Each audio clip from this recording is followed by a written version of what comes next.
एक नगर पंचायत करौली में एक ही अर्बन बॉडी है, वो हम यूनानिमसली जीते। वहाँ चेयरमैन, वाइस चेयरमैन, उसके लिए कांग्रेस कंटेस्ट तक नहीं कर पाई। तो 5 साल से करौली का रिवाज बदल रहा है और अभी पूरी तरह से बदल जाएगा। भारतीय जनता पार्टी का प्रत्याशी यहाँ से जीतेगा, कमल का फूल खिलेगा।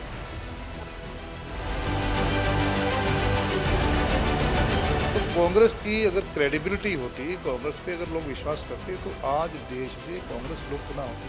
जैसे डायनासोर लुप्त हो गया था ना, ऐसे कांग्रेस लुप्त हो रही है। बड़ी पार्टी थी, मैं मानता हूँ, बड़ा साइज था, बड़ा आकार था, बड़ी मेंबरशिप थी, लेकिन इनके जो कृत्य ऐसे रहे हैं, इन्होंने जो सिस्टम को खराब किया, तो सिस्टम को इन्होंने इस तरह से, चाहे कोई भी सिस्टम हो, उसको पोल्यूट किया।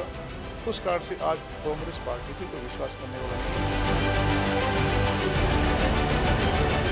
सरकार से क्या उनकी इच्छाएं अपेक्षाएं मैं अच्छी तरह से जानता हूँ, तो मेरे सब ध्यान में है। हमने तो बल्क ड्रग पार्क करौली को दिया है, हमने अपनी मैनिफेस्टो में थोड़ा दिया था। मैं तो ईवी पार्क करौली में लेके आया हूँ, हमने नहीं कहा। हाँ, जो मैंने कुछ बातें कही थी वो करके दिखाई। मैंने कहा था करौली को चिट्टा मुक्त करूँगा, तो मैंने करौली को चिट्टा मुक्त किया है। जितने जिले उससे ज़्यादा चेहरे। अब कोई किसी को दिन में सपने लेने से रोक सकता है किसी को, इसलिए उस पर क्या बोलना है। अब तो एक खुद मजाक बने हुए हैं, कभी हेलीकॉप्टर के लिए लड़ रहे हैं, कभी सीएम सीट के लिए लड़ रहे थे।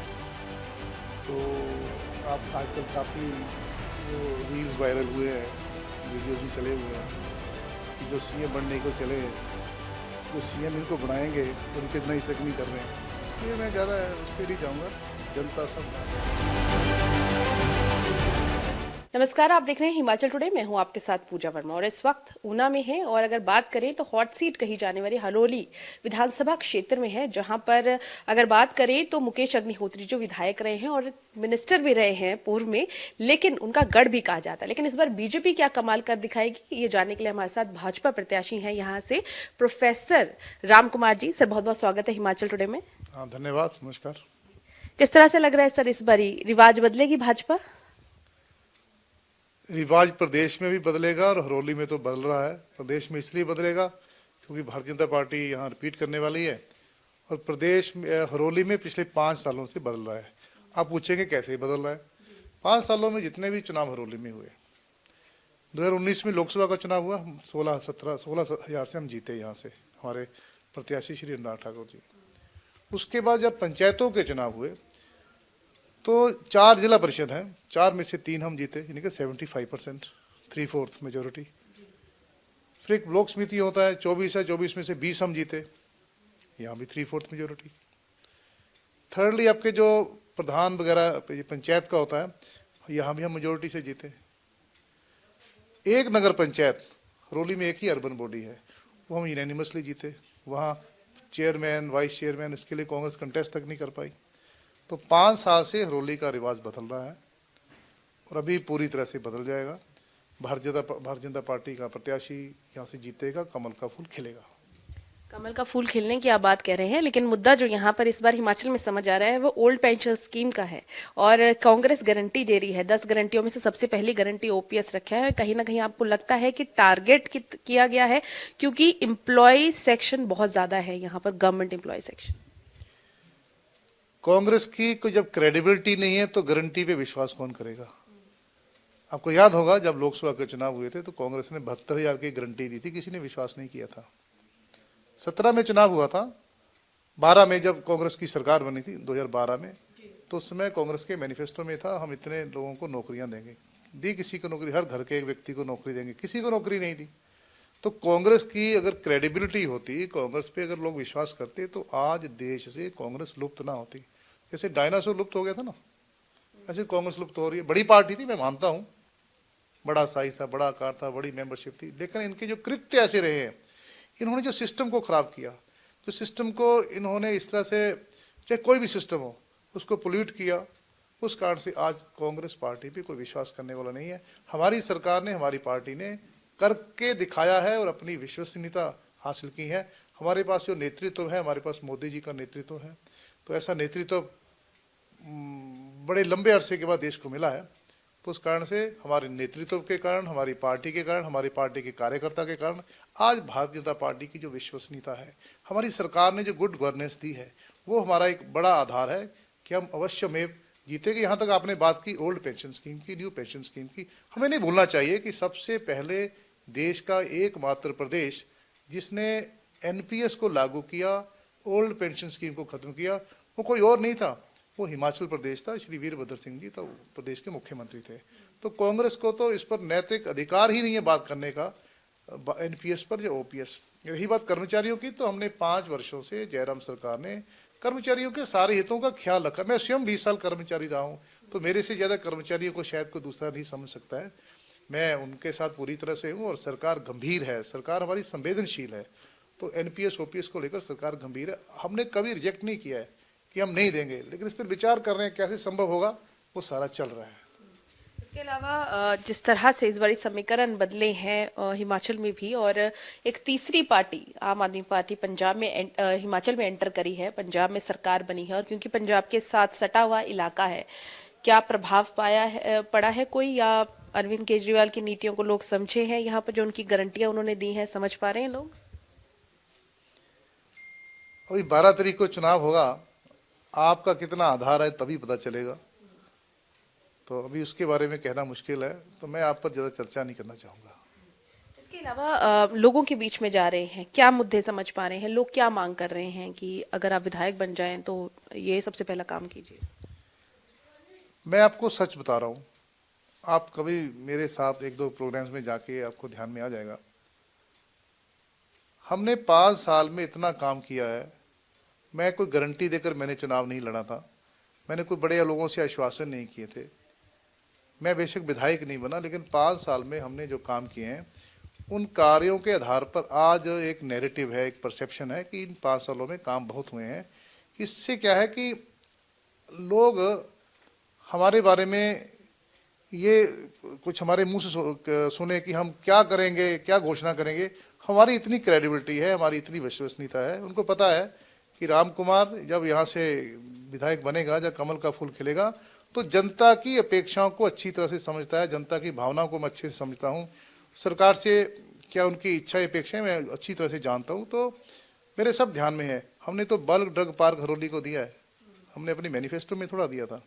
मैं तो ईवी पार्क हरोली में लेके आया हूँ, हमने नहीं कहा था। हाँ, जो मैंने कुछ बातें कही थी वो करके दिखाई। मैंने कहा था हरोली को चिट्टा मुक्त करूंगा, तो मैंने हरोली को चिट्टा मुक्त किया है। और जो 5 साल में हमने काम किए हैं उन कार्यों ने हमारी क्रेडिबिलिटी, हमारी विश्वसनीयता, हमारी लोकप्रियता बढ़ाई है। हमने वो काम किया है जिससे आम आदमी को लाभ मिले, किसान, मजदूर, वो चाहे आम व्यक्ति है, उनको हमने लाभ पहुंचाया है। इसलिए हम ये जनता में बड़े बड़े वादे करके जाएंगे नहीं, बड़े काम भी किए, छोटे भी करेंगे। बस ये अभी दृष्टि पत्र हमारा 1 दिन में आने वाला है, तो उस पर मैं अभी नहीं बोल सकता हूँ। तो जो दृष्टि पत्र पार्टी का होगा वो हमारा वही आश्वासन होगा लोगों से। चुनावों से पहले जयराम सरकार ने बड़ी सौगात दी है ऊना को, काफी करोड़ों की लागत की जो है इन्वेस्टमेंट इस जिले में करी है। फायदा पहुंचेगा बीजेपी को इसका? जरा कल्पना करिए कि जो देश में 3 प्रोजेक्ट्स लगने हैं उनमें से एक हिमाचल को मिला है, और जो हिमाचल को मिला है वो मेरे हरोली को मिला है। 1400 एकड़ में बनेगा, 14,000 कनाल में बनेगा, 50,000 करोड़ का निवेश होगा, 40,000 लोगों को रोजगार मिलेगा। इससे बड़ा प्रोजेक्ट उत्तर भारत में कोई दूसरा नहीं होगा। हमारे पास, मैं लोगों से बोलता हूँ, हमारे पास एनएफएल है नंगल में, इधर जितना एम्प्लॉयमेंट होगा वो 30 एनएफएल के बराबर होगा। तो इतना बड़ा प्रोजेक्ट हमें मिला है। और इसमें 2 चीज़ें हुई हैं। मैंने लगातार 2 सालों से इस प्रोजेक्ट को हरोली लाने के लिए प्रयास किया है। मैं कोविड संक्रमित हो गया था, उसके बावजूद मैंने प्रयास किया, लेकिन कांग्रेस के लोग और लगातार ये प्रयास करते रहे कि ये प्रोजेक्ट हरोली को मिल ना जाए। हरोली का ब्लॉक प्रेसिडेंट मुकेश अग्निहोत्री के कहने पर पहले डीसी ऊना के पास जाता है कि ये जो जंगल है यहाँ ड्रग पार्क नहीं बनना चाहिए। इससे काम नहीं चला, इससे बात नहीं बनी, तो फिर कांग्रेस के लोग मुकेश अग्निहोत्री के कहने पर, मुकेश अग्निहोत्री के इशारों पर हाई कोर्ट जाते हैं। ऑनरेबल हाई कोर्ट में ये पिटीशन करते हैं कि ये जो जंगल है यहाँ ड्रग पार्क नहीं लगना चाहिए, ये जो जंगल है यहाँ ये सैकड़ों भालुओं की रिहाइश है। तो इतना झूठी बातें वहाँ इन्होंने हाई कोर्ट में की। तो आप पूछेंगे कि इसमें मुकेश अग्निहोत्री का हाथ क्या है, तो मैंने पहले भी कहा कि जब ब्लॉक प्रेसिडेंट कांग्रेस का जाता है डीसी के पास, तो वो व्यक्ति नहीं है, वो पार्टी के नाते गया है। अगर वो अपने आप गया होता तो मुकेश ने उसके खिलाफ क्या एक्शन लिया। नंबर 2, जिन 2 लोगों ने हाई कोर्ट में केस किया, जिस हरीश कुमार ने पिटीशन की, उस हरीश कुमार को उसके घर में जाके मुकेश अग्निहोत्री सम्मानित करते हैं। क्या वो कारगिल युद्ध जीत के आया था जिसको सम्मानित किया? इसीलिए सम्मानित किया ना कि ये प्रोजेक्ट के खिलाफ वो पिटीशन की, इसको स्टे हो जाए। तो कांग्रेस के लोगों ने, मुकेश अग्निहोत्री ने, जनता हरोली की जानती है, इसको रोकने का काम किया। राम कुमार ने कोविड होने के बावजूद इसको लाने का प्रयास किया, जिसमें हम सब सफल हुए हैं। तो ये बड़ा एक मुद्दा हरोली में, इससे बड़ा मुद्दा नहीं हो सकता कोई भी। बेरोजगारी सबसे बड़ा मुद्दा है। मैंने कहा ना, हरोली को चिट्टा मुक्त कर दिया है, अब रोजगार युक्त करूंगा, ये मेरा एक ध्येय रहा है। मैं उस पर आगे बढ़ा हूँ, सफलता मिलेगी और मिल भी गई काफी हद तक। बीजेपी ने तो अपना सीएम चेहरा घोषित कर दिया है, लेकिन कांग्रेस की बात करें तो काफी सारे चेहरे नजर आ रहे हैं। लगता है मुकेश अग्निहोत्री जी उनमें से एक चेहरा है। जितने जिले उससे ज्यादा चेहरे। अब कोई किसी को दिन में सपने लेने से रोक सकता है किसी को कोई? इसलिए उस पर क्या बोलना जी। अब तो एक खुद मजाक बने हुए हैं, कभी हेलीकॉप्टर के लिए लड़ रहे हैं, कभी सीएम शिप के लिए लड़ रहे हैं। तो आप आजकल काफ़ी वो रील्स वायरल हुए हैं, वीडियोस भी चले हुए हैं कि जो सीएम बनने को चले हैं, जो सीएम इनको बनाएंगे वो रिकग्नाइज तक नहीं कर रहे हैं। इसलिए मैं ज़्यादा उस पर नहीं जाऊँगा। जनता सब जानती है, जनता को काम करने वाला व्यक्ति चाहिए, तो जनता में रहने वाला हो। तो इसलिए जितने जिले मैंने कहा ना, उससे ज़्यादा इनके चाहवान हैं। सर, क्या क्या काम आपने किए हैं विधायक ना रहते हुए? इन 5 सालों में हमने हरोली में 10,000 घरों में नलके लगाए हैं, हर घर को नल से जल दिया है। नंबर 1। नंबर 2, जब 2017 में हमारी सरकार बनी थी, हरोली में मात्र 4,000 लोग ऐसे थे जिनको सामाजिक सुरक्षा पेंशन मिलती थी। इतनी कम इसलिए थी कि कांग्रेस के समय में एक जो कंडीशन थी पेंशन की पात्रता की, एलिजिबिलिटी की, 80 साल की थी। जब तक 80 साल का व्यक्ति नहीं हो पाता था, वो पेंशन के लिए अप्लाई नहीं कर पाता था। हमारी जयराम सरकार ने वो जो एज बार थी उसको 80 से कम करके 60 किया। 9,000 पेंशनें हरोली में इन 5 सालों में लगी हैं। हरोली में कोई बहुत ज़्यादा, ये बहुत बड़े हमारे एरियाज नहीं है, मात्र 30,000 के आसपास घर हैं, उसमें से 9,000 को पेंशन लग गई इन 5 सालों में। 7,500 7,500 बहनों को हमने गृहिणी सुविधा योजना के तहत रसोई gas connection free of cost दिया है। किसान खेत में पानी लगाता है, उसके लिए उसको ट्यूबवेल चाहिए, तो हमने 100 से ऊपर ट्यूबवेल लगाए हैं। पानी खेत को ठीक से लगे, एक आउटलेट होती है, इसे होदी बोलते हैं हमारे यहाँ किसान।